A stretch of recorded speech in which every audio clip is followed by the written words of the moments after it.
and gentlemen, welcome to Retro Warriors episode 416. As always, I'm your host, Justin Baker, and as always, I'm joined by viable human Chris Saturn. I kind of phoned in my woo there, and I apologize for that. I was in the middle of yawning when you were saying the episode number, and I was like, oh shit, I got to woo real quick. I do like that just before we did the show intro, I was being angry and negative, and now I have to come to the show and be like, hi, welcome to the show, everybody! Our pre-show was incredibly negative this time, and so we need to shake that off. I wonder if anybody in the pre-show is like, what the fuck is wrong with Justin? He just like goes right into this tone shift immediately. It's called acting, Justin. It's acting. when I did Rocky for several years there were plenty of times where like people would be backstage like trying to get into costume real quick, and they'd be like, these motherfuckers, some guy out there just fucking spitting my food or something. Then you immediately go out on stage and you're just like happy, shining, smiling. And it's a thing that you have to do. It's a skill you have to learn. Yeah. I think I got it from my mom. I know this is total tangent already, but second episode of the night, we're going to get weird. My mom was one of those people who you'd get in trouble and she'd be shouting at you, and then the phone would ring. She'd be like, oh, hello? Hi, hon. Oh, yeah. Oh, okay. Okay, bye. You fucking listen here. And you're like, oh my God. That was every Southern mother actually can do that. I think I picked that up from her, maybe is what happened. My week. Yes, sir. I've been playing the MechWarrior 5. I've been mainlining it. I noticed that. I've put in many, many hours of MechWarrior 5. So here's what I've done. Mm-hmm. Because I've been playing the campaign for a long time and kind of spinning my wheels. And not really progressing, but still having fun. I'd sit down and play a couple missions and be like, that was great. And I'd make a little bit of money, but never really enough to buy any of the big, heavier assault mechs or anything. So I'm just kind of stuck in this mid-tier mech, just kind of having fun with it. Mm-hmm. And so then I saw something online about such and such mod. And I was like, oh, I should look into mods for MechWarrior 5. Mm-hmm. Saturn, I have 24 mods currently installed on my copy of MechWarrior 5 right now. Honestly, I'm surprised it took you this long to get to modding it. Well, here's the thing about modding is I play on Steam Deck a lot, and if modding is kind of a pain in the ass, I just won't do it on my deck because it's a pain in the ass. But this has workshop support, and then even then, just downloading mods, there's literally just a mods folder. You just drop them in there and you go. Right. And I had never done the research to see how easy it was. I just assumed that, like so many other mods, it's like, all right, unpack this here, copy over this executable, yada, yada, yada. And I didn't want to do all that shit. Right. And so I've now modded in so much stuff. I have graphics mods, audio mods. I've modded in maybe 60, 70 different mechs. I now have a Timberwolf, a Mad Cat in my game. Nice. I modded it in there. I modded in the mechs from Mech Assault, the Cougar from Mech Assault. Mm-hmm. But at the same time, I also started playing DLC missions, which gave me tons of money.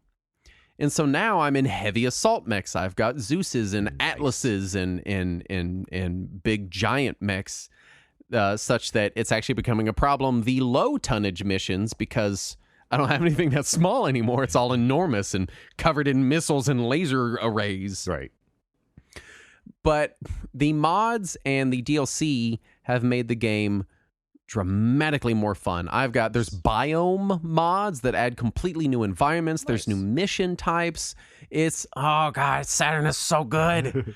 It's so good. It has made it so much gooder. It's amazing. Is it the gooderest yet? Now. It is hands down the best MechWarrior experience I've had to date. And I'm enjoying it so much that I bought a joystick and throttle on the internet to do it real deal with the little flight stick setup at home. But is it a Steel Battalion controller? God, I wish I had one, man. I would hook that shit up and do some, because people have figured out how to map it into the game. Nice. But I do not have one. So I'm stuck with my little rinky dink HOTAS, which is what they call the joystick and the throttle. Anyway. It's so good. I'm having so much fun with it. I've modded fixes for every complaint I had in the game. Nice. All of them. Even like I modded the laser beams to look brighter. Like this is the level of mod granularity. Because the laser beams are kind of wimpy looking. Mm-hmm. The fact that somebody already had that mod ready shows that you now weren't they're alone. now they're these big fat bars of color shooting across your screen. Right. You know. I've also transitioned back to playing the traditional MechWarrior controls in first person view in the cockpit. Because the more hours I put in, the more, because I talked just a couple episodes ago about how I was playing the FPS controls. The FPS controls. Right. And what I realized was a lot of times I want to be walking a direction, but then torso twisted a different direction doing other stuff. Right. And it became most apparent when I was using mechs that had a 360-degree rotation. Right. Because I would be running toward whatever goal I'm supposed to be going toward while turned around totally backwards shooting guys. Right. Because you're a mech. Right. And then I started running into issues of distance, getting too close to mechs, and mechs in MechWarrior 5 have fucking weapons like swords and axes and shit, and they'll just stab you with something. And I realized that when I'm in cockpit mode, I'm much more cognizant of the distance between me and another mech. Because when they get close to me, they're so close that I can't fucking see anything. So I end up backing up sooner, right? And so I'm transitioned back to traditional mech controls in first-person cockpit view with all these different fucking mods. I put in a mod to muffle the sounds going on in the game so that it sounds like I'm in a cockpit hearing them through the glass and steel of the mech that I'm in. Nice. I've added in mods that give me bonuses. If I do missions under tonnage, I can buy salvage. I can special order mechs now. So now when I have money, I don't have to find the system that has the mech I want. I can just special order it, and they just mail it to me for extra money. It's just Amazon. Just shows up. It is. It's just Amazon for battle mechs, which, you know, as far as like human lives are concerned, is a terrible idea. Right. But as far as my it's mercenary probably company is inevitable. concerned, yeah, probably inevitable. And that got me kind of on a BattleTech in general kick. Right. And I just finalized my pledge to the most recent BattleTech Kickstarter. And then I remembered, I was reading a BattleTech novel that I had picked up a while back. And so I sit down and I continue reading that. And I was looking for the sequel to it because I'm almost done with it. And then I'm on Catalyst Games' website and I realize, they have an RPG. They have a MechWarrior RPG, Saturn, tabletop RPG. And so then now I've ordered that, and now I'm putting together a game of MechWarrior Destiny, and I'm just like, man, did I go overboard? I think I went overboard. So now you just live in the BattleTech universe. The BattleTech universe, yeah. This is just where I'm living now. Yeah. And you know I don't have a history of going overboard. No, so it's rare to see. New for you. But yeah, mainlining MechWarrior 5, absolutely mainlining it, having so much fun. Anyone out there that has it on PC, the best mod to download is called Yet Another Mech Lab. YAML is what it's abbreviated to. And it's like a series. It's like Yet Another Mech Lab, Yet Another Weapons Pack, Yet Another Clan Mech Pack. So get all of the Yet Another packs, because they add huge amounts of content to the game. And then go pick out the specific stuff you want, where it's like, hey, I want to get a bonus if I do the mission under tonnage, or I want to be able to buy extra salvage shares after a mission, or I want to special order mechs or whatever. But the Yet Another series of mods drastically improves the game. And then also the DLC is just really fun. I even went overboard in the game with my mercenary company because one of my favorite mechs is the Marauder. And I just kept doing missions to get Marauders, and then I realized I had 5 of them. And I was like, I can't even field 5 of them at once. I don't need this. This is excessive. So yeah, just tons of MechWarrior. It's so much fun. I finally got enough money to buy an Atlas. Nice. Which is kind of for people that don't know MechWarrior or BattleTech, it's kind of the big bad mech. It's the big giant 100-ton one with the big skull on the face, you know. And so that's how you know it's hardcore. Yeah, it's got a skull on the front. Right. And so now I've just been spending all my time in the game upgrading every single weapon on it to be the most ridiculous version of that weapon. Nice. It's fun. I'll quit gushing in a moment. My favorite mod that I added, I think, was one that allows critical hits. So you can like snipe out the cockpits of different mechs now. So like if you can see their windscreen, you can snipe out the cockpit, and it just goes down. The thing is, when it goes down like that, it ragdolls. And seeing a 75-ton robot ragdoll is a little weird. Totally normal. That's what they do. And the other day, one of them clipped on a tree and ragdolled, and when it died, it like slingshotted it into the horizon. Now I want to see a mech game that's done in the Dragon Engine from Yakuza 6, where sometimes when you punch another mech, it just somersaults into the sky. That's what they've been doing. You core out a mech and they droop over and slide down a hill. Anyway, lots of MechWarrior 5. It's very good. If you have the PC version, for the love of God, mod it, because it just makes it such a better game. I love mods. Mods are so good. I love that these people out there fix all these games for us, because these corporations won't. What have you been playing, Saturn? Anything? Still some more stuff. I try to do the Game Pass quests every week to get more Microsoft points. That way I don't have to spend actual human money on digital games, because that would be I won't ridiculous. ever own them. So so I still try to accumulate rewards points, because there's more and more games that are coming out that are digital only, because they don't want us to own them. Right. But I still want to play them. So one of the Game Pass quests for this week was a game called 7 Days to Die, which I had not heard of. I feel like I've seen like that logo or something. I don't know. Yeah, it's apparently a survival multiplayer zombie game. Okay.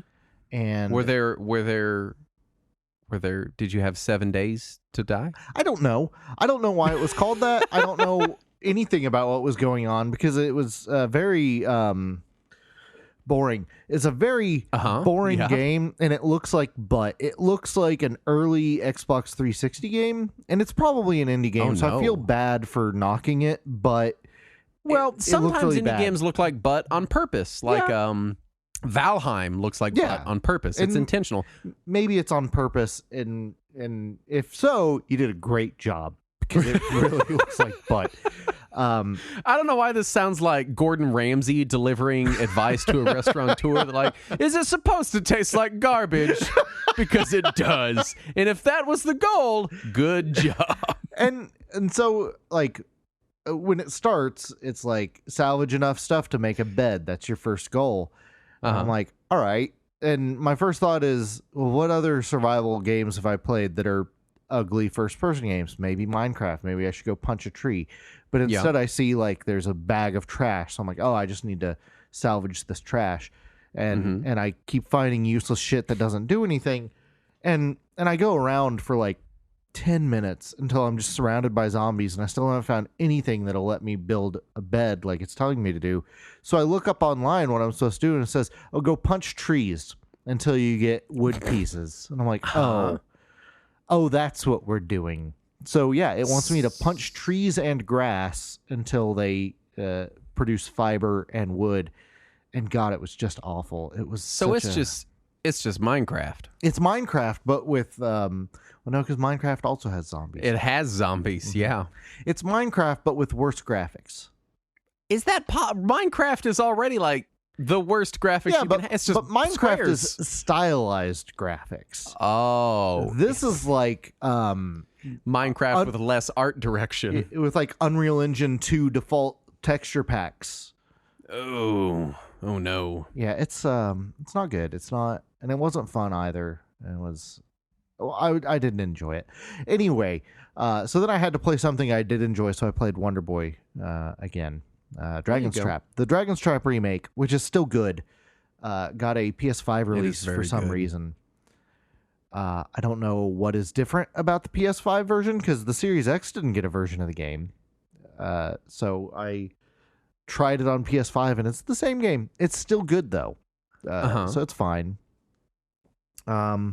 They did patch one thing, because there's an achievement for beating the game on hard mode, and it won't let you just start a new game on hard mode and then input a password from the Master System version to immediately go to the end. That doesn't work anymore. They fixed it. Yeah, they fixed that one thing. Everything else is the same as it was, which is still really good. And I had forgotten how good that remake is. It's just so good. Excellent. It's so excellent. good. And then also I helped my mom set up Steam family sharing because I had mentioned I've seen that you've been sharing screenshots of your Steam friends, and it's like mom playing Final Fantasy. Yeah. And so I had mentioned some time ago that she had stopped playing games because her arthritis was so bad, and also because she was having some issues with her vision, so she just couldn't hold her 3DS all the time, so she couldn't play her Pokemon, and it was getting to her. And my sister got her some fucking game. What is this? It wasn't the Power Wash one. It was something else. It was like a painting simulator or some shit. Right. But one of those same monotonous simulator. Yeah. And she had gotten her that. And my mom was immediately like, I don't know how to move around a first-person game using a keyboard and a mouse. This is all very confusing to me. She had never played any first-person game before. And she's in her mid-70s. This is difficult. Yeah. So my sister bought her a little Logitech gamepad. Just a little, whatever the generic USB Logitech gamepad is. And so she tries it, and she's still like, this is too complicated. I can't figure out any of this. But now she has a gamepad. So the next time I went over there, she says, do they make Final Fantasy for computer? Can I just play Final Fantasy on here? And I was like, yeah, you can do that. I've been waiting for years for you to ask me this. And I was like, I already own it. There's no reason you should have to buy it again. You can just play my copy. So I set up Steam family sharing. So now she has access to the Pixel remasters. And she's enjoying those. But now my sister's upset because she's not playing whatever dumb bullshit game she bought her the gamepad for. Right. And I'm like, I'm sorry you misjudged what our mother would want to play. Yeah, I'm sorry you bought her a shit game. Right? I'm glad you're enjoying whatever that garbage game is, but Mom wanted to play Final Fantasy. And so she's playing that. I also set up Dragon Quest XI with 2D mode, so she can play that too. And she is very excited to be able to play video games again. And she was like, it's nice because I don't have to hold the whole 3DS right up to my head like I did before. I can just hold this gamepad. And I was like, Mom, you used to play NES and Super NES for years. You know how a gamepad works. This shouldn't be new to you. But she's excited. She's enjoying Final Fantasy, just like she did years ago. She's already got like 20 hours in FF1 on Steam now. This is also heartwarming, right? It's nice that she's able to get back to it. And then it's nice because I feel like we talk about it in the Discord a lot, but it's kind of one of the conceits of our show that like these games are still worth playing. They're still worth enjoying. You know, it's nice to see someone get to rediscover them. You know, right? And I was talking to her the other day. I was like, "So are you figuring them out and everything?" She's like, "I don't remember Final Fantasy 2 and 3 at all, but I'm loving Final Fantasy 1." I was like, "Well, you didn't play 2 and 3 back in the day." I had 3. I was like, "You played 4 and 6, but they were called 2 and 3." And she was like, "None of that makes sense, but I'm really liking Final Fantasy 1." Stop speaking right now. These are fun games. Yeah. But no, so she's enjoying the original Final Fantasies, and I started playing Final Fantasy 16. Which came out this week, but I don't have it because they can't figure out how to get it to me. Logistics are hard. They'll figure it out someday. But I did play the demo, and it is a action game that is themed after Final Fantasy, but it is very good at it. Okay, because that was kind of your fear, is that it was just going to be an action game, like Final Fantasy VII Remake was. Oh no! Final Fantasy VII Remake is a action RPG that is themed like Final Fantasy. This is an action game. Oh, so it's not an RPG? Not really. It feels like somebody put some RPG elements in at the very end because they forgot them before. But it is an action game. But it's a good one. It's a good action game. Also, in one of the very first cutscenes, someone calls someone a cock. and then a couple seconds later, somebody is about to die, and he goes, fuck, fuck, fuck, fuck, fuck, fuck, fuck. And then a giant boulder falls on his head, and there's blood everywhere. Can I ask? Okay, so we knew this was happening. Yeah. Because What's-His-Face came out a couple weeks ago and was like, this is for grown-ups who like to say fuck, like whatever he fucking said. Yeah. You know. But man, they took out the RPG and they just added in shit, it sounds like. But here's the thing. I'm enjoying it. It's still a solid game. It's got excellent storytelling. Like I'm compelled by the story already, despite how early I am. Like the voice acting is excellent, and they wrote the script in English first this time instead of in Japanese first, so that all the lip syncing could be accurate to the English script. But it's still just kind of weird to see a Final Fantasy game call somebody a cock. I wasn't expecting that one, especially not so early. So early, yeah. What are they going to do later? Right? How do you ramp up from that? Here? You already called him a cock. What's the plan now? Yeah, it's just. What are you going to do when you're more angry in the second one? What's your fucking plan? And I think, I'm not certain because I'm not very far into the story yet, but I think it was two villains talking to each other, and one of them just called the other one a cock. So it turns out Stranger of Paradise was not a one-off. This is the direction of the series now. Yeah, that was the ramp up. I don't know that I want that. Yeah, it's. I'm being honest. I hope that when it does eventually release on PC in like a year and a half or whenever, that they do release this same demo first so that people can try it. Because I was lukewarm on whether or not I would even play it until I played the demo, and I was like, oh, I'm enjoying this. I'm enjoying the story, and I'm enjoying the gameplay, even though it's not anything close to an RPG. Yeah. I'm still enjoying the gameplay. And so I hope that they do that same thing on PC, because I think people need to try that first, because it is very different. I just don't understand why it's Final Fantasy 16 and not some action series spinoff thing. Well, maybe because you're not a cock. Maybe if I was a cock, I would understand. Right, exactly. Let's do the news. Okay. Square Enix staff have reportedly been requesting the opportunity to remake Final Fantasy VI. Yeah. I can only hope they do it in the same style as Stranger of Paradise, where Jack calls everyone cocks.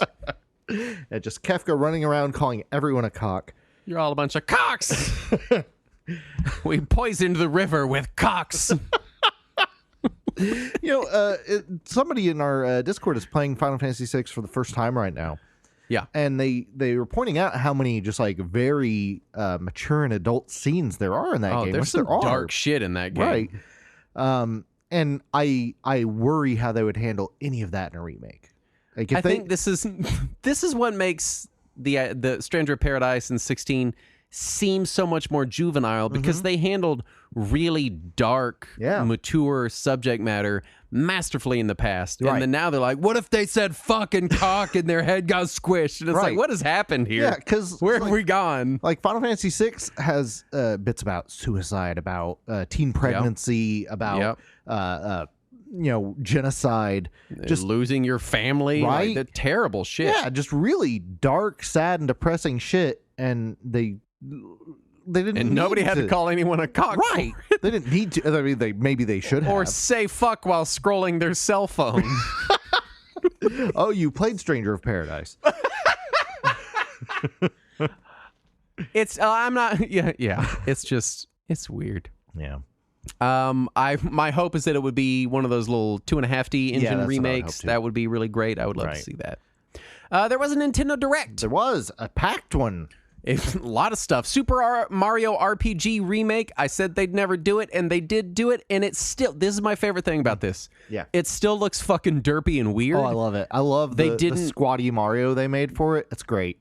And as far as we know, all we've seen is the one trailer, but it looks like they didn't really try to make it mesh with the Mario mythos and visual aesthetic, which I really appreciate. Yeah, I noticed because that's what makes RPG so weird in the first place. I noticed a couple of small changes. There's, for some reason, a gauge with a percentage during battle that I don't know what that does. Also, they properly localized Peach as Peach instead of as Toadstool. And I can't remember her name, the villain lady in the cloud area. She's holding a different drink. That's the only things that I noticed that were changed. Everything else looks the same now, which is nice. There's a new Princess Peach game? Yes. That is hopefully less sexist than the DS one. I hope so. Though at the end, it did show her like changing costumes into what looked like a Princess Peach version of the costume from the movie Frozen. So I don't know what they're doing, but hopefully it is less sexist than the last one. I mean, my problem with Super Princess Peach on the DS wasn't that she wore dresses and everything was pink and frilly. That's fine, but it was that like the whole conceit of her power suite was that she was very emotional. Yeah. And I'm like, I don't know. That's not okay, dude. Right. Luigi's Mansion 2 remake for some reason. Not the first one. I don't know why. Well, the first one just got a remake on 3DS not long ago. So. Oh, yeah, it did, didn't it? Yeah. I forgot about that. Yeah. There was some weird game with 80s cartoon, Saturday morning cartoon aesthetics. Yeah. That's neat. Yeah, it's called Myth Force, I think. Like, the gameplay itself didn't interest me at all. It was like first-person battle I think something. I think it's an online-only PvP thing, too. Yeah, but it looked like He-Man kind of stuff. And I'm happy that art style is coming back. Yeah. New Dragon Quest Monsters. Yes. I'm so Saturn excited. doesn't care about this at all. I'm so happy. Doesn't give a shit. I'm so excited. Did they give a date on this? Yes, December 9th this year.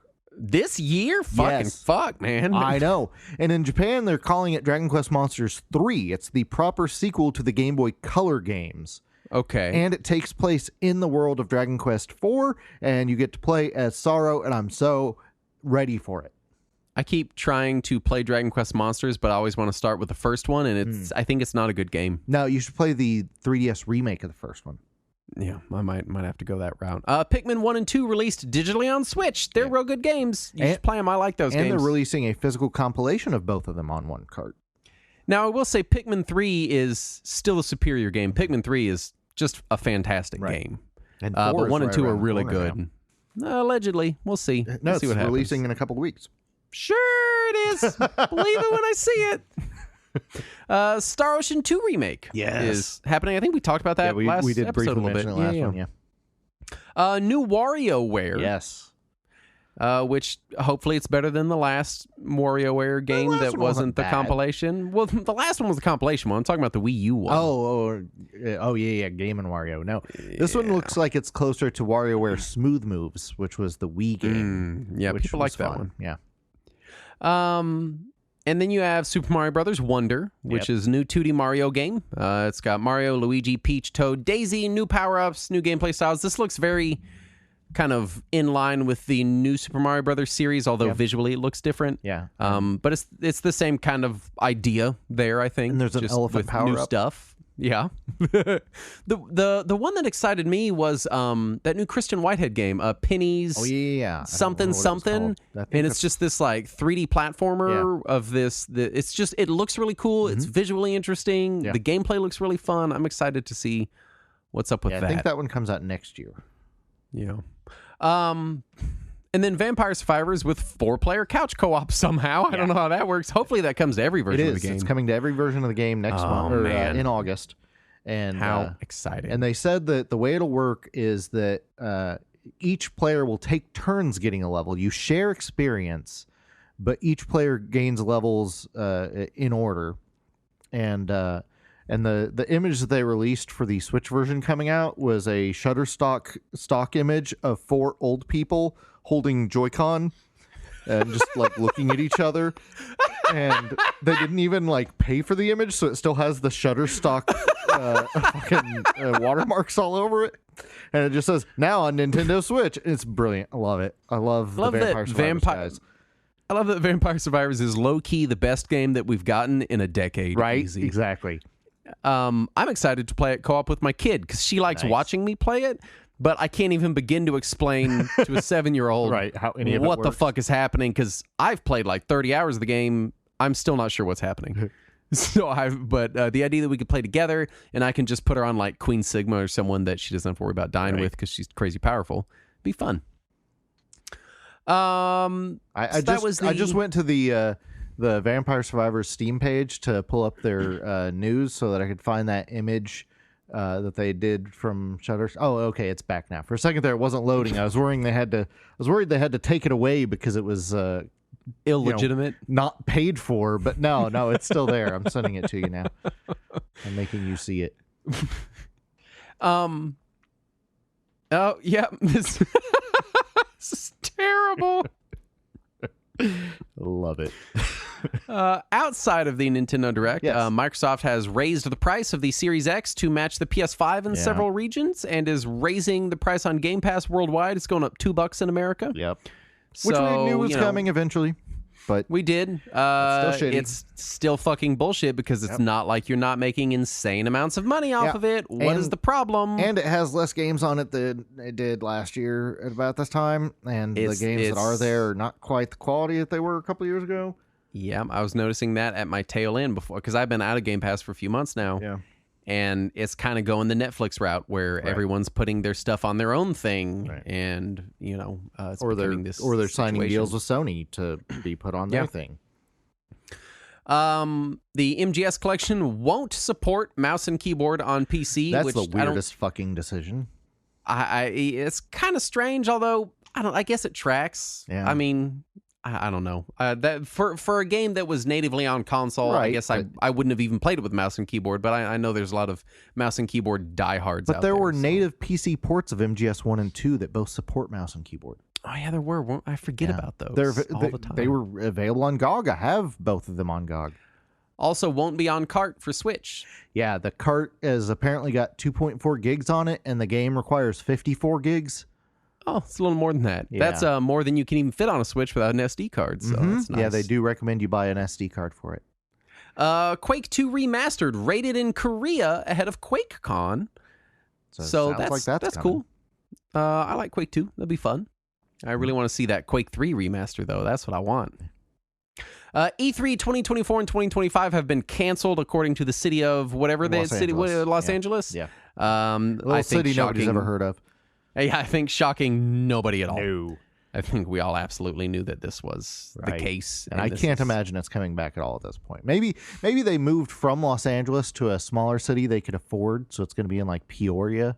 It's going to be in a Halloween city. It's going to be in the Waffle House. just going to, nobody else is in Waffle House. I've been to 2 Waffle Houses in the last month. Yeah. And one time there were no other patrons, and the other time there was only one other patron. Was it during the day Waffle or Houses. Something? Oh yeah, it was the middle of the day. On a weekday, that's why. You think that I did it? Yeah, that's why. Nintendo investor goes on a rant about Splatoon poses. Apparently, this guy bought Nintendo stock just to show up and bitch at them, like that one guy that showed up and bitched about F-Zero a while back. He didn't even buy. He bought a bunch of OLED Switches on a credit card and then sold them at a loss and used the money he made to buy Nintendo stock. He sounds like a guy that makes great decisions. Right? Also, he made some less funny arguments about men, how men aren't being respected in video games, and because clearly there's a lack of men in video games. Yeah, there's just not enough of them. We had a very nice person in our Discord. One of the geese. We have 2 geese in our Discord, and one of the gooses was going through this investor call and picking out interesting tidbits here. Yeah. But the big takeaway for me was that there is really no indication that there's going to be any new hardware from Nintendo anytime super soon. Right. Which I feel like has been the story for so long that we're very accustomed to it. But the more time goes on, the more kind of silly it almost seems. Yeah, because that they're still running this same system. Switch is coming up on 7 or 8 years now. I mean, it's not quite got a Game Boy tail on it yet, but it's getting there, man. Right. But with the Game Boy, they had other things run at the same time. They were upgrading hardware to the Super NES and the N64, and now they're just riding it out. Yeah. So thank you to the news goose in the Discord that helped us out there. Nice. And then finally, the Game Boy Gluco Boy has been found and dumped. This is very exciting. I think we might have... did we mention it on our Game Boy Peripherals episode? We might not have. I don't remember if we did. I don't think we did, no. We might not have because it was mythical for the longest time. Nobody has seen a Gluco Boy. Right. Which is a glucose testing Game Boy attachment. Right. But someone has finally found the Gluco Boy. There's pictures of it, and it looks as stupid and weird as you possibly could imagine that it looks like. Right. Which is exciting that we're finding garbage, weird Game Boy peripherals even today. Right. Which brings us to the topic of garbage, weird things. The topic at hand, which is hidden turds. Yes. NES. So this was Saturn's idea. Kinda, yeah. Because we have our Hidden Gems episode, and Saturn raised the very salient point of, what about all the hidden turds? And then I think my response was something along the lines of, if we did an episode called Hidden Turds, I could say the word turds a whole bunch of times. Yeah. And so that's what got me on board. And already I've said it several times, and it feels very good. Right? So that's nice. This might be our turdiest episode yet. As far as scope, I like that we were just making fun of Square Enix for squeezing a bunch of profanities into Final Fantasy, and now we're like, now let's talk about turds a lot. Yeah, but we didn't fucking make Final Fantasy VI, all right? Nobody expects it from us. We have never made an opus, so we're allowed to make turds. Anybody that listened to the Bonk's Adventure episode would not expect that. They're like, these are the guys that we expect this from. Yeah, this is par for the course. As far as scope, these are not the worst, shittiest garbage games on the NES, because we already know what those all are. Yeah. It's because there's a lot of the NES library that literally doesn't function. Correct, yeah. The games are actually broken, or you can't beat them, or they're cheat-em-in, or whatever. And there's so many places on the internet where people just want to rant about shitty games all the time, and they have covered the absolute worst of the worst. So these are really, and you I guess we could talk about the section of the notes that you entitled the Turdminology, which is how we're breaking these down. Yeah. So you have Hidden Turd Type 1, which is some games that are hidden for a reason. We don't want to know about them, and nobody talks about them because they sucked then and they still suck now. Right. There's Hidden Turd Type 2, which seems good, seems kind of fun, but then the more you play it, I think, what did you write? You discover the gooey turd filling. And then there's Type 3, which is games that are known for being bad, but maybe there's something about them that's still fun, that we still enjoy, some reason that we still play them. Because I think, and this is the thing, kind of jumping back to our Turd Talk section here that we skimmed over. We skimmed that part of the turds. Anybody that had an NES played a lot of turds because there's a lot of them on the NES. The NES library is huge, and there were very low standards for getting an NES game put out there, regardless of what Nintendo and their fucking gold stamp wanted you to believe. Yeah. And if you were a Nintendo Power subscriber, you may have even been lied into purchasing some turds. And if you weren't a Nintendo Power subscriber, you had no fucking idea what was good and what wasn't. By what was on the box. Because in the heat of Nintendo Mania, there weren't really great resources for how to find the good games. And so games could make back their money before people even realized that they were complete turds. Right. And so it was a legitimate business practice to squeeze out a garbage licensed game, and then before everyone on the playground told everyone else not to buy it or play it because it was a piece of crap, they had already made their money back off of just brand recognition of it being on the shelf at Target or the grocery store or wherever.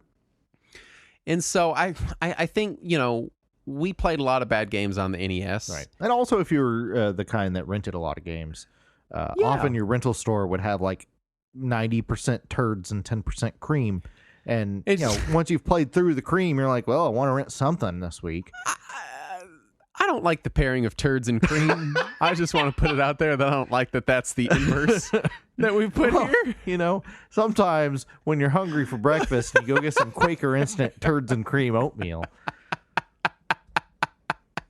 This is the stupidest episode we've ever done. For the record, I just want to clarify.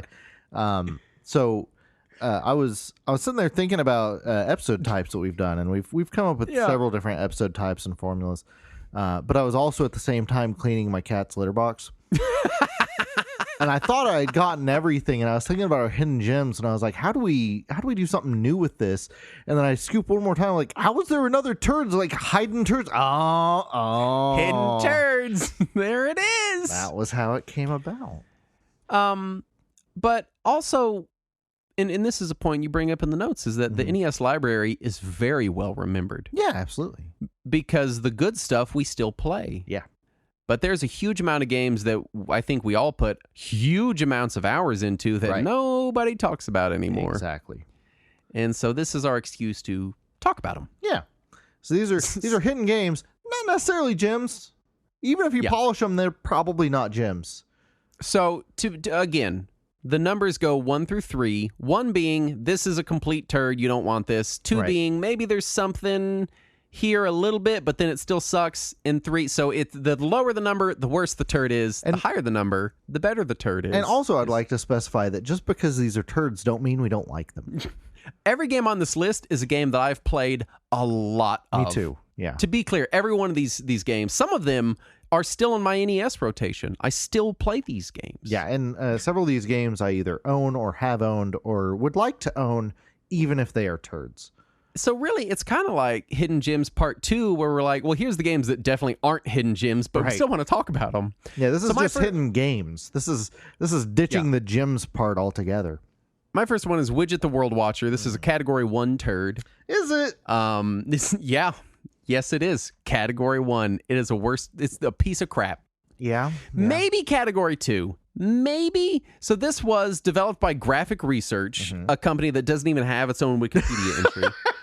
It was published by Atlas. Right, yeah. Yep. Of all people. Came out only in North America in 1992. I guess Widget the World Watcher wasn't popular internationally. I don't know if the cartoon aired anywhere outside of the U.S. For people that don't know Widget the World Watcher, it was fucking weird. It was weird as shit, and it always throws me for a loop because it was directed by Tom Burton.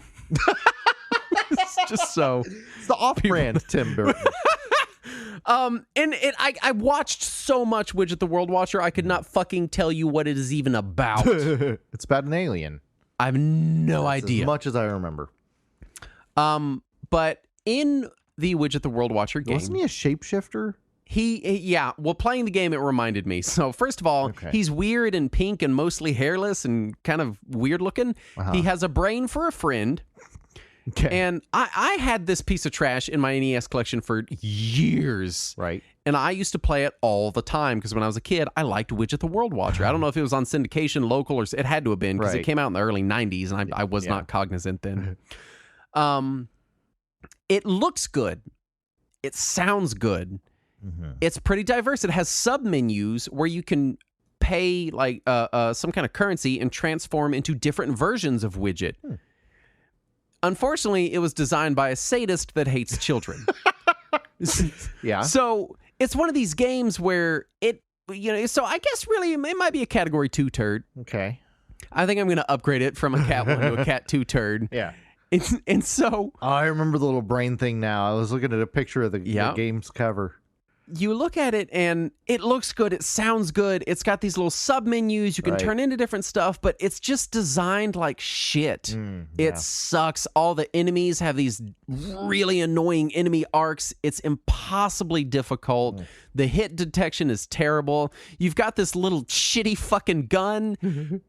And so you're like, all right, I'll turn into the cannon. Well, when you turn into the cannon, all you do is shoot one cannonball and turn back into regular Widget. You can't move. It's like all the pieces are here. You put them together wrong. It's so frustrating to me because it's so close. It's so close to being a good game. All they had to do is get a designer to work on it. Now, my question to you is, did you play the sequel on Super Nintendo? No, we never had the sequel. And by the time we had a Super Nintendo around, I think I had moved on because I was like, fuck Widget. Widget sucks. Because I'm seeing that GamePro gave the Super NES game a 4.5 out of 5. Yeah. And maybe it's good. It was also made by Atlas. I think Atlas also developed it. Yeah, that sounds about right. This version got pretty low scores. EGM gave it a 4. Early 90s EGM gave it a 4 out of 10. Pretty generous too. But then, so it's bad. It's a piece of shit, and I hate it. It sucks, and I played so much of it. Every now and then I still boot it up because I'm like, man, I remember Widget, and then I play a level or two, and I'm like, I wish I didn't remember Widget.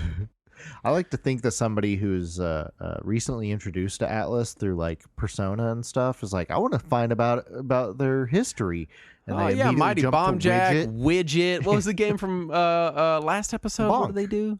Oh yeah, they did Bonk. They published Bonk. No, they developed. No, not published it. They developed it with what's their faces? Red 13. Yeah, Red 13. Bonk's Adventure. Red Entertainment and Atlas developed Bonk, and then Hudson published it. What's your first turd, Saturn? My first turd is Puss in Boots: Perro's Great Adventure. Okay. Have you played this one? No. Oh man, I played so much of this game. So I'm gonna put it somewhere between 1 and 2, which think you also just put yours somewhere between 1 and 2. Yeah, so category 1.5 turd. Yeah. So this was developed by a company called Shoei System, which I've never heard of before, and it was published by Electro Brain, which is a company nobody's heard of in a long time, but they were I've fairly heard prolific at the Electro Brain. time. Yeah. They put out a shitload of things. It was released in June of 1990 exclusively in North America, but it is a sequel to a Japan-only Famicom game. Mm-hmm. So the first game was Japan only, the second game North America only. And it stars Pero, which is a cat, the Puss in Boots character, who was he was a character in a series of anime films from Toei Animation, which was kind of their mascot. Yes, he still is their mascot. Yeah. Because I watch Toei stuff now, Yeah, and and it's it still still the has same Pero at fucking the end. cat, and Yeah. I'm always like, why is it this cat? Yeah, well, he was in a series of anime movies in I think the 60s and 70s. Mm-hmm. And then in the 80s, they made a Famicom game. And then after that, they made an NES game, which Japan didn't get to buy. So I rented this many times. Mm-hmm. And graphically, it looks pretty great. And when you first like boot it up, it seems pretty cool because it's got like the level selection, like DuckTales or Mega Man, where you can choose which level you want to go to and everything. And different levels kind of play differently. Like some of them almost feel like a shmup, like a real basic shmup, and others feel like a platformer. And so if you are watching someone else play this, which is how I was first introduced to it, because my neighbor rented it before we did, and when you watch them, you think, oh, that could be a really neat, interesting game with like some depth to it. Yeah, it's like watching someone play Silver Surfer on NES. You're like, this looks awesome. I have that Play it, one and you're too. like, oh no. Yeah, and then it's really repetitive. The hitboxes suck. Enemies will just pop out of nowhere with no warning, no ability to react to them, and it just, even though there are those different types of gameplay, they all feel the same. Mm-hmm. Despite the fact that a shmup and a platformer should feel differently, they don't. It feels like you're still controlling the exact same way, and then the music just kind of drones on. But it is pretty looking. I will still say that it's a pretty looking game, and I still go back to it every now and then. Because you get tricked again. Yeah, every now and then I'm like, man, I remember that game. I'm nostalgic for that. And then I power it on. I'm like, why? Why did I do this to me? But it is still available. It is a thing that you can do. My second turd is another category 2 turd. It's Milon's Secret Castle. Yeah. Also famously known as a Nintendo Power game, because if you didn't have Nintendo Power, you sure as hell were not going to beat the game. Right. Wasn't going to fucking happen. Yeah, I was about to say I wonder how Japan did it, but then I remember in the Game Center CX DS game that they also had magazines just telling them how to play games. Yeah, and they usually had better ones. Yeah. The actual running, jumping, and bubble shooting in Milon's Secret Castle is pretty fun. Uncovering secrets on your own is pretty exciting. The thing is, the game is also hatefully designed by sadists who hate children, because every single level is basically a puzzle. But it's a puzzle you have to solve by shooting every single block in the entire level with bubbles. Just random choice or random chance if you happen to come across the right thing. And you can shoot up and down, so you have to go through every screen shooting up and then go back shooting down. And not only are things hidden behind blocks, sometimes they're just hidden in the wall in the background, and they just pop up when you shoot them. Even the first level, to escape it, you have to find a key and then shoot a random empty spot, and a door pops up, and that's how you exit the level. And it exits you right back out to where you just went in from. And the whole fucking game is designed this way. It's got cool bosses. It's got magic items. It's got a repetitive but pretty catchy soundtrack.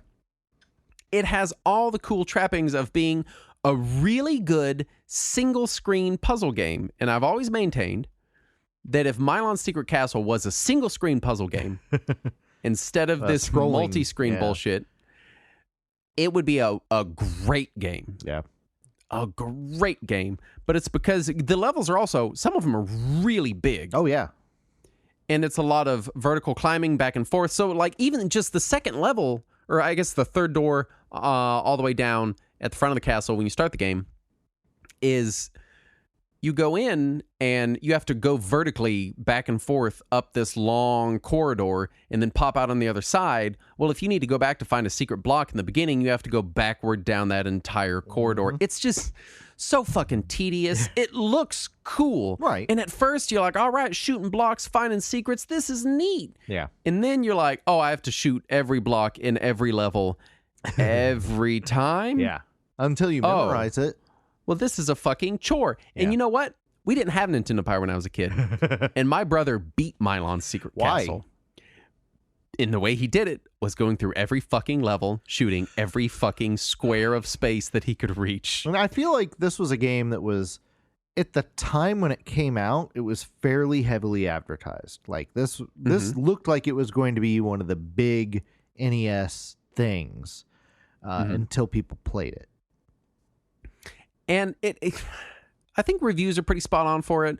Famitsu gave it a high score. They gave it a 29 out of 40. Yeah. But the Wii version got a 2 out of 10 from GameSpot. I think that's about where it should live. Nintendo Life went a little higher at 3 out of 10. But yeah, that's where I am on it. What's your second turd, Saturn? I went with Amagon. Oh yeah, I know Amagon. Yeah. So this is I'm gonna rank it a turd 2. On the turd scale. So it was developed by ICOM, published by American Sammy back in '89. The Japanese name for the game was Suddenly Macho Man. What? Why? I don't know. I feel like that's just as good of a name as Amagon. No, it's not. Oh, all right. It's 2 sentences that references a wrestler. The sequel is Suddenly Randy Savage. Suddenly Randy Savage was the musical about Macho Man's life. Right. So you play as Amagon, who is a dude with a rifle, and you can kill stuff. And when you power up, first of all, you collect the power up, but you don't immediately get powered up. Instead, you have the option to power up at any point after you have collected it. Does he say power up like in Altered Beast? No, it says go at the top of the screen in blinking text until you hit the button. Uh-huh. And I think if you get hit, you lose it or something. It's been a while. Anyway, so but the power up, the powered up version of yourself is like a super buff guy, like he loses his shirt like the Hulk. Oh, like in Altered Beast. Right. But it's just looks like a bodybuilder instead of like a cool monster like an Altered Beast. So it's like being stuck permanently at the middle level of Altered Beast. Right. The very first power up level. Right. And your powered up form can have multiple hit points, but it's based on how many score points you had collected up till that point. Okay. Which is why it lets you wait to use it so that you can collect more points. And I'm sure if you had the manual, you would know that. Uh-huh. But I rented it, so I didn't have the manual. So I was just like, why is my Amagon always shitty and my brother's or whoever else's Amagon much better? And it's because they would get a bunch of points first. And I hated getting points in games. I wanted to get to the end as quickly as possible. And this is also a thing in NES games. A lot of times you played them without manuals, and because so much of the game was still abstracted out in the 8-bit era, you might not be able to tell if a game is shitty or if you just don't know what the fuck is happening. Exactly. Both are equally plausible. Right? And I didn't ever enjoy this game until the one time we happened to rent it at the same time that we rented a Game Genie. And I was like, oh, this game is way better when you can just play in the buff form the entire time. Yeah. But if you don't have a Game Genie, it's kind of garbage because you can only take one shot in your normal form. Like if you get hit once, you instantly die. And the buff form, you can have multiple hit points, but if you don't, you still get fucked pretty quickly. And the enemy patterns are annoying. The music gets on my nerves really quickly. And then at the end of every level, after you win, you turn back into your normal form and you give like this weird monkey pose. Okay. And it's really stupid and I hate it. But I have a lot of nostalgia for it. So even though I don't care for the game, I still think about going back to it until I actually power it up. So it's still it lives in my head. My third turd Yes, sir. is a Category 3 turd, and it is Kung Fu Heroes. And I'm just having a thought. Was this also one of my hidden gems? I believe it was, yeah. Because I have an alternate in this slot. But I put Kung Fu Heroes here because I think it's a fun game. It's unfortunately named Super Chinese in Japan. Yeah. And it's just a game about little kung fu dudes kicking ass. It's like a top-down, single-screen puzzle brawler with weapons and bonus stages and lots of enemy variety. Right. That's also dated and has annoying enemies and is kind of unfortunately named in Japan. But I think it's a fun game. It's got simultaneous multiplayer, which is a thing. And My alternate in this slot was Werewolf. Oh God. On NES, which was a Data East game. Because I couldn't remember if I hadn't put Kung Fu Heroes in Hidden Gems, then I wanted it here. If I had, I was going to put in Werewolf. And Werewolf is a piece of garbage game that you get very excited about because the cover of the game is a werewolf ripping out of the fucking box. Yeah, that didn't sell me at all. Saturn, it's ripping out of the fucking box. Yeah, I was not interested in it. It's awesome. Have you seen the Japanese cover? No. Oh man, I'm gonna send it to you. It is a werewolf made of what looks like clay, and he's got giant sabers for arms. Nice. It also looks like the Japanese version is called Warwolf. Yes. It looks like a fucking like alternate cover for like Rawhead Rex. I don't know if you know that movie. I would have played Warwolf. I had no interest in Werewolf. Werewolf is a piece of shit. It looks good, and you play a kick-ass werewolf, and it's Data East. It's got all the trappings, but it sucks. Werewolf is a Category 1 turd, and it is my alternate in this section. Just to make up for the fact that I've listed Kung Fu Heroes twice now. But I think Kung Fu Heroes is both a hidden gem and a hidden turd. That's the magic of Kung Fu Heroes, is that it encompasses the entire breadth of what the NES has to offer. Fun, engaging, colorful, kind of problematic gameplay that also sucks. Isn't it also a sequel to an arcade game that was just called Chinese? I think it might be. Yeah. I think it might be. A weird name. Yeah. What's your third turd? I'm going with Mystery Quest. I've never even heard of this. So Mystery Quest is I'm ranking it a 1. Okay. Category 1 turd. Yeah, it is a Cat 1 turd. So it was developed by Carry Lab, published by Taxan in '89, which was Naxit Soft's Western branch.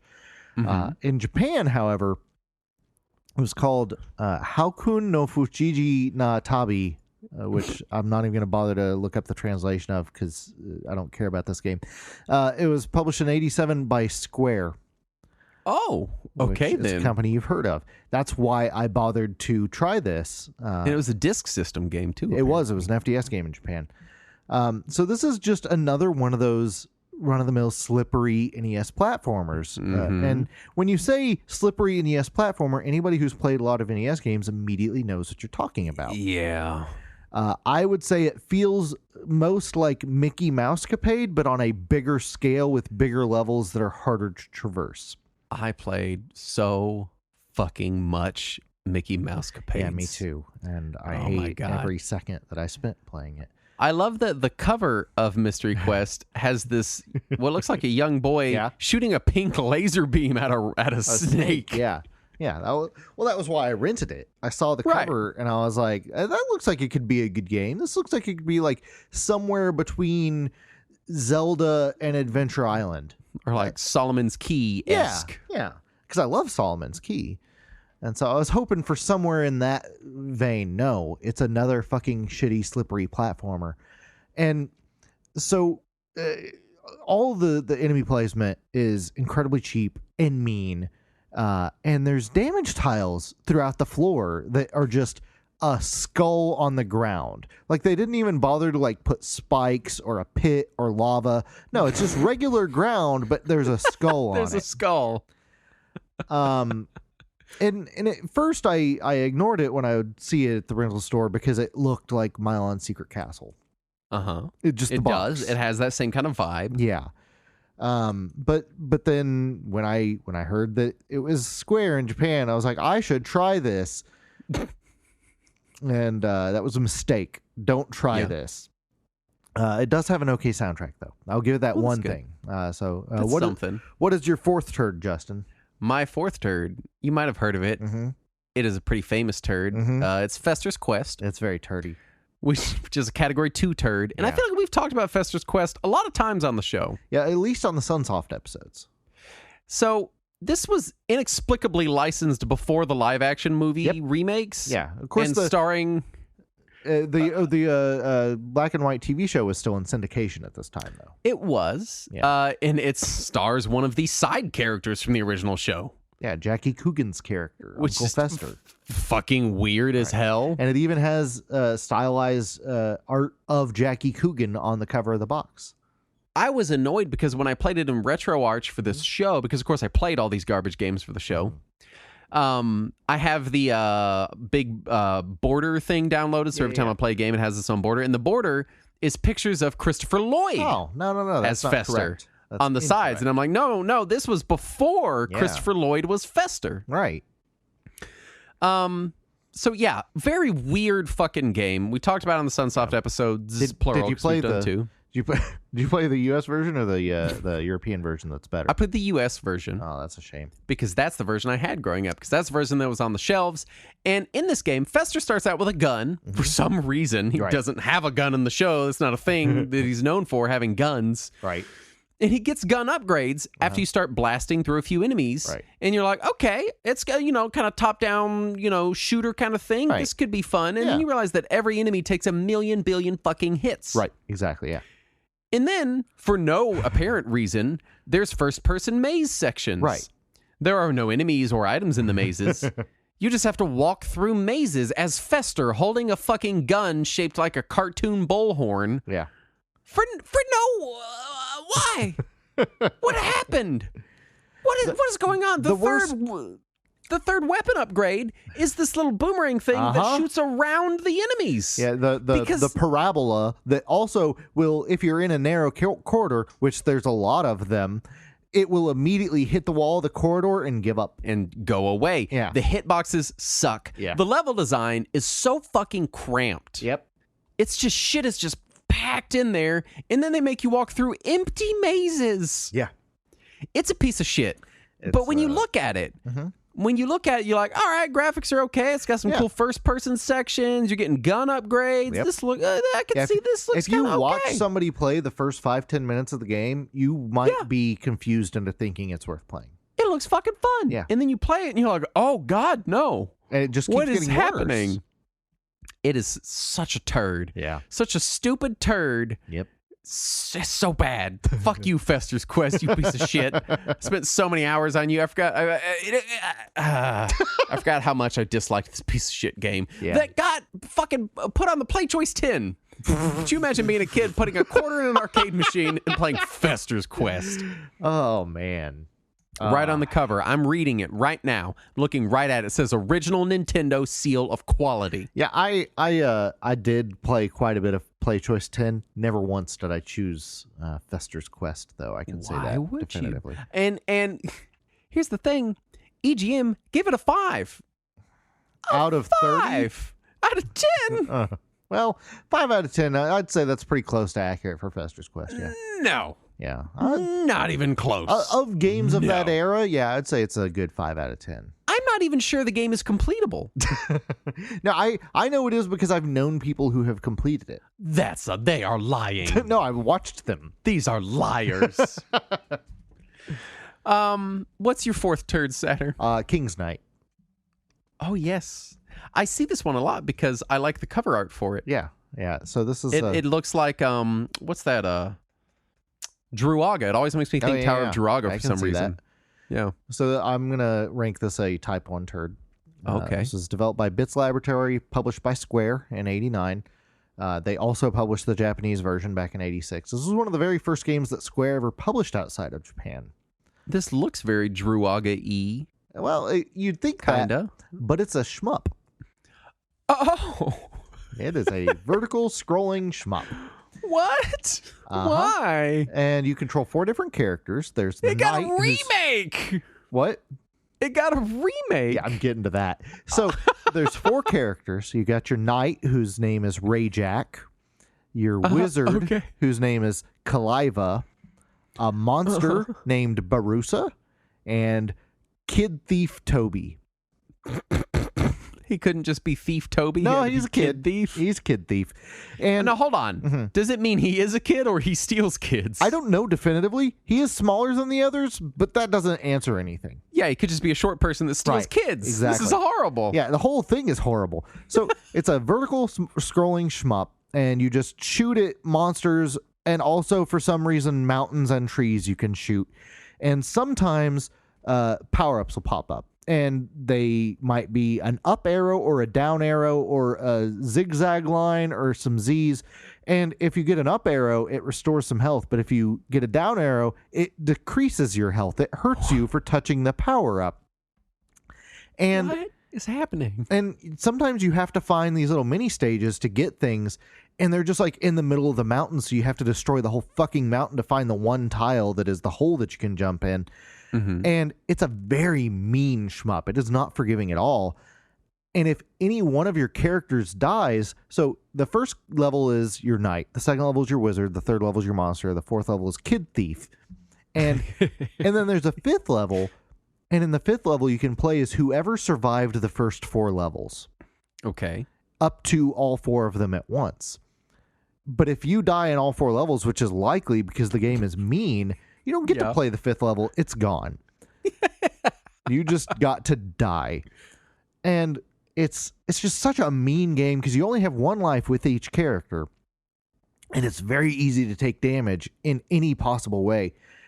And it's just a cruel game. And I like the music. I'll give the music credit. I think Uematsu might have done the music. Uematsu did do it. It was his. I was looking. It's his 3rd video game composition. Yeah, after Rad Racer and Final Fantasy, I'm guessing. Rad Racer. I love Rad Racer. It was also designed by Hironobu Sakaguchi. Yeah, that sounds This right. is a Sakaguchi and Uematsu game. Yeah, it's not a good one. And when Final Fantasy 15 came out, which you might remember was some 30 years after this. Yes. The characters in Final Fantasy 15 have a phone game called King's Knight that they all act like it's the greatest game they've ever played. And like anytime you do the little camp out in Final Fantasy 15, one of the characters Prompto is like, I'll play in King's Knight. And then one of the other characters inevitably says, but you won't win. And they get like really competitive. It's not a multiplayer game. I own it. It's a single player NES game. So they released a mobile spin-off remake when Final Fantasy 15 came out as a marketing tie-in, and it's just a generic like mobile gotcha game that has nothing to do with the original game. What the fuck? And it was shut down a few months later because it's a garbage game too. It was also garbage. So don't play. So I had gotten on this kick when emulation started. I was like, I'm gonna play all the games from Square and all the games from Enix because I like both of these companies. No, Saturn, don't do that. And I discovered all of these garbage games. And then I went out and bought them thinking maybe if I play them on original hardware, I'll get better and I'll realize how good they are. And that didn't happen because it's a trash game. So just letting you all know, King's Knight, don't do that. Justin, what's your last one? Beetlejuice. What was it again? It's Beetlejuice. One more time. Beetlejuice is a category 1 turd. I appreciate that you said it 3 times in a row. That made me feel It was developed by Rare. Yep, it was. Yes, that Rare. Published by LJN. Yep. All right. Yes. It was composed by David Wise. Donkey Kong Country David Wise. The dude. And this incomprehensible piece of shit was clearly designed by an idiot on a time crunch, working backwards toward their personal goal of ruining the weekend of any child stupid enough to rent it. Yeah. It is a piece of trash. In the game, you have 2 buttons because it's on NES. Right. One button makes Beetlejuice jump. All right, that makes sense. The other button makes him stomp on the ground. Okay. It doesn't really hurt enemies, but It does make him feel better. but sometimes you can find bugs on the ground and you can squish them with your foot. And when you squish a bug, you get $10. Right, because this was based on the cartoon, and there was a whole thing with him like eating bugs constantly in the cartoon. I remember that. And you can spend those dollars on different heads for Beetlejuice. Okay. What do the heads do, might you ask? Virtually nothing. They have different prices, and most of them amount to they let you shoot a fireball once or maybe twice. Good, yeah. So the game makes no fucking sense. You never know where to go. I think the same guy that designed this had to have designed Milon's Secret Castle. Because this is the same kind of shit. These are different people in different countries, but yeah, we'll assume it's the same person. It is fucking atrocious. Yeah. It is a terrible game. The hit detection sucks. The wall detection sucks. Sometimes you'll jump and think a wall will stop you, and you just go zooming off the side of the screen and die. Nice. It is so stupid and bad, and I fucking cannot stop playing it. It's so shitty. And I just still kind of like it. No one else should like it. Please don't play it. It's pure Stockholm Syndrome that you enjoy it. It's a bad garbage game made by bad people that hate children. And they should feel bad. But the soundtrack is outstanding. It is a great soundtrack. That's something. And I really like stomping the bugs because they just come out of holes in the ground and they never stop. You can just stand there for an eternity and squish these bugs. Is there a timer? And no, there's virtually nothing. And so I just stand there and I listen to this pretty good soundtrack and I stomp these bugs and it just makes me feel good. It just makes me feel like, things are okay. I'm going to be all right. That's something. But no one else should ever play this. Never play this game. I'm glad it did something good. It's just so bad. It's a good bug stomping simulator. It's got a DOS port. It's got a Game Boy port. Why did it get a DOS port?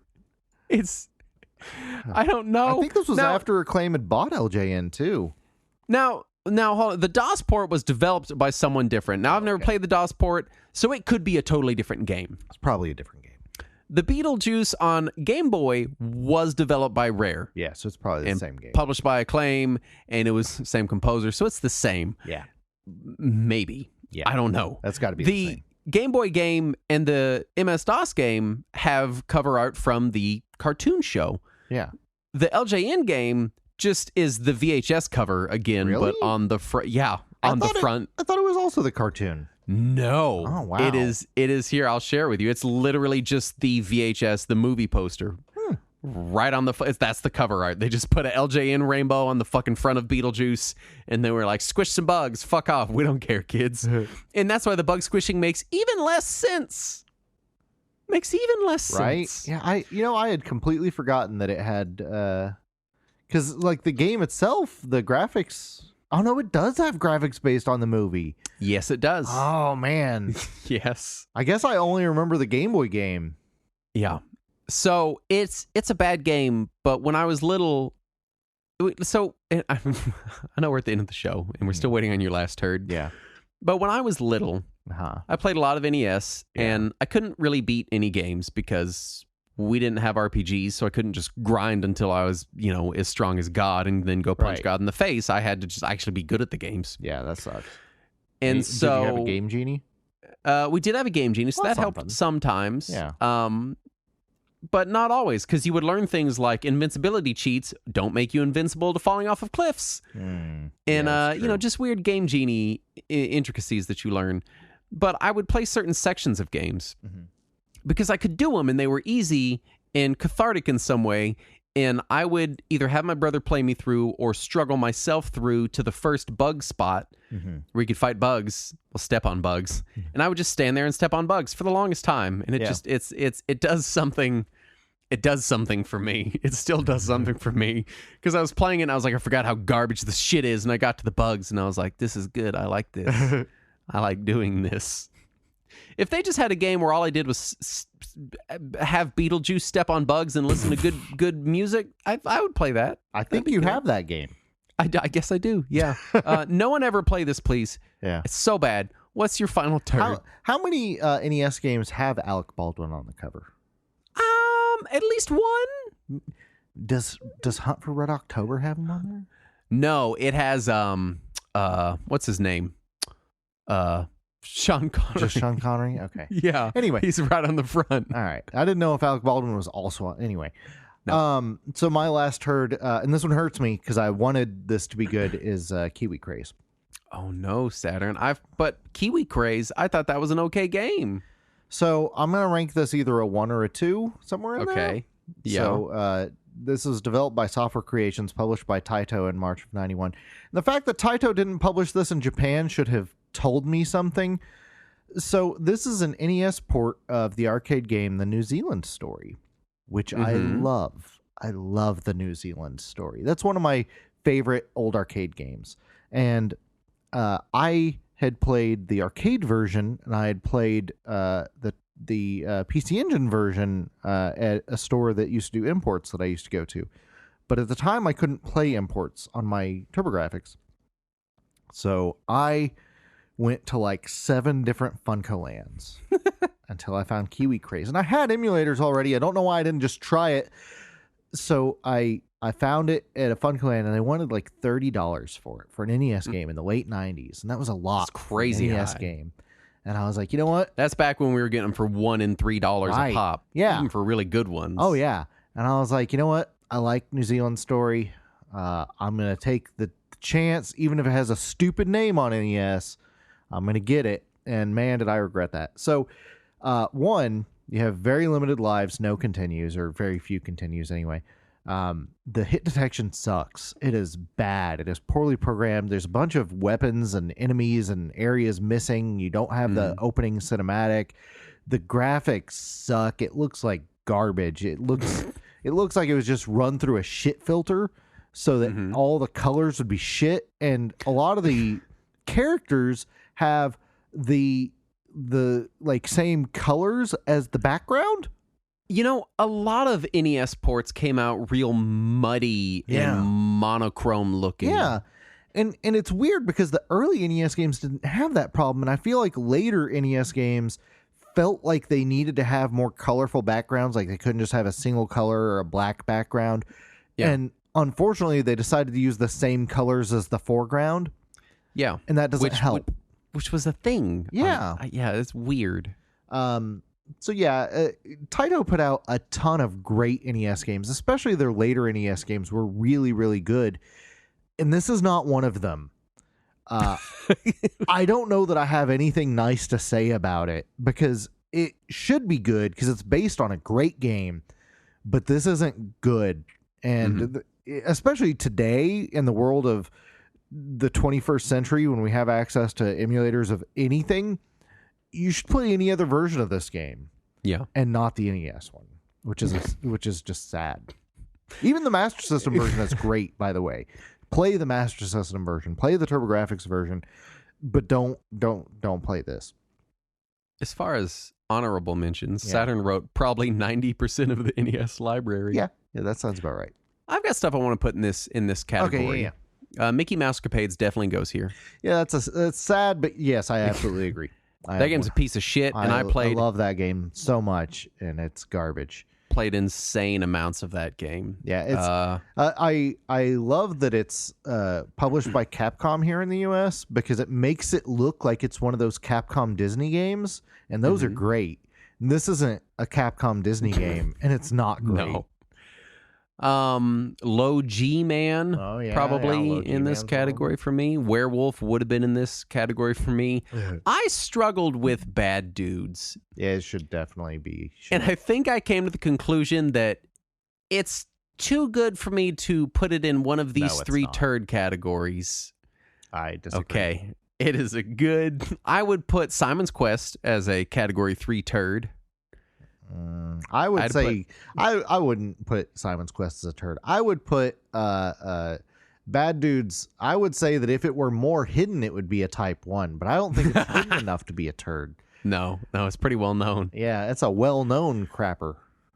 Teenage Mutant Ninja Turtles Tournament Fighter, the NES port, man. Yeah. That is a category 2 turd. You look at that and you're like, fuck yes, 8-bit tournament fighter on the NES, simple buttons, easy inputs. This looks great. It's not great. It sucks, and people want $150 for it. Don't buy that game. Probably buy more than that anything now. else. Buy anything else. In the early 2000s, you could have bought 150 copies of Dragon Warrior and had way more fun. I put Deadly Towers on this list, which looks badass from the cover. And then when you start playing it, it's not badass and it's mean. And also Muscle, based on the little rubber racer figures. Yes. What a Kinkeshis. Yeah, what a they're known. Garbage, shitty wrestling game. Oh my god. That is a famously bad NES game. It's so bad. Another one for me would be, oh god, I just forgot it. Oh, What was it? I lost it. It was in my head. Oh, it's not Bad Dudes.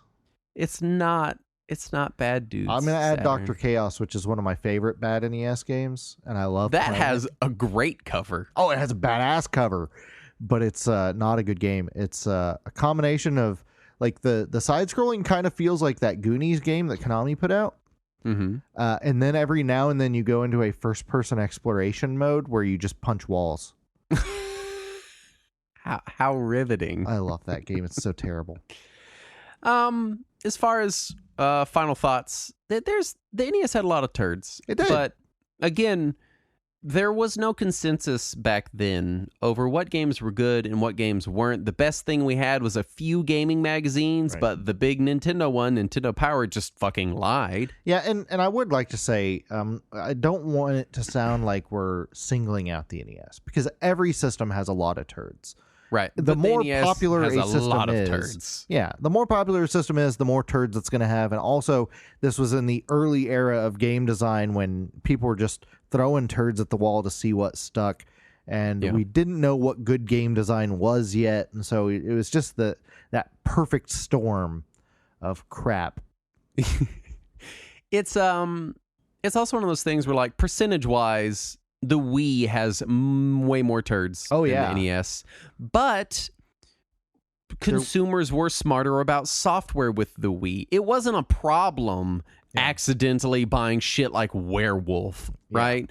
Nobody was like, oops, I accidentally bought Carnival Games 4. Turns out it's not very good. Like, everyone would be like, hey, that's probably just kind of a shovelware piece of junk. Right. But Werewolf, there's a werewolf ripping out of the box. Also, you can see the chips behind him. He's ripped out of the actual game cartridge. Who doesn't fucking want this? It looks awesome. I didn't. Anyway, I think that those NES era turd games still have some charm to them. Even the bad ones are still kind of charming, but Chicken Hunt on the Wii is not charming. Well, it's because that was farmed out, and these were still actually designed, right? Yeah. They didn't have all of these assets and these massive libraries that they could, in engines they could just build off of, and asset flip shit and throw in a couple mechanics and call it a game. Yeah, somebody had to draw a Kid Thief. Yeah, there's something charming about the fact that someone sat down and really designed Werewolf the Last Warrior from the ground up. They made this fucking shit. And then they had to sit in it. Some guy in Britain had to animate Beetlejuice stepping on a bug. Yeah. And David Wise was sitting there like, all right, I got to make music for this Beetlejuice game, knowing it was a piece of shit, knowing how hard they worked on it, and just being like, I guess I'll just make a fucking badass soundtrack. I don't know, man. Shit. Like, I don't fucking know what to do. So you're right. There is a certain level of charm. Yeah. It's the same kind of charm you get from, like, 80s B apocalypse movies where it's like, these are garbage. Right. But you can tell some dude stayed up all night putting together like fucking sheet metal in his backyard to build a goddamn robot for this piece of shit movie. Yeah. And you kind of have some appreciation for the amount of effort that went into it still. You know, whereas now it's just someone, sci-fi original movies aren't very well remembered because it's just shit that they crapped out in like a basic CGI generator using basic already, building block level models. It's just less Can you impressive. imagine in 15 years when they have AI art generation in those sci-fi original movies? Oh, no. It's Shut gonna be up, so Saturn. bad. Don't tell them they can do it. Oh, they know. Maybe they won't figure it out. Anyway, if you love turds, we have many of them available at patreon.com/Retro Warriors. We've recorded hundreds of them. We've got, this is our 416th turd. There's so many That's turds. just the main show turds. You could swim in an ocean of turds if you would just go to our Patreon at patreon.com/Retro Warriors. Retro Warriors, you could swim in an ocean of turds. And we want to thank the following turds. Starting with David Nethery, STG the Mr. Guy, The New Craft, Chris Hickson, A Marleyhin, Video Rangers Podcast, Michael Castro, Millie's Homemade Ice Cream is the best ever, Retro Video Game Zone Jason, and Burger Champ. And none of them are turds, by the way. None of these people I like that turds. you couldn't let it stay. You know, the other day someone I called the patrons sexy, I think. Yeah. And someone commented, they're like, I've never been called sexy on a podcast before. You're all sexy turds to me. Indeed. So, you know, that's What a bunch of sexy turds we got over here. Anyway, if you liked the Hidden Turds episode, let us know. We can talk more about turds because, boy, man. there's a lot of them.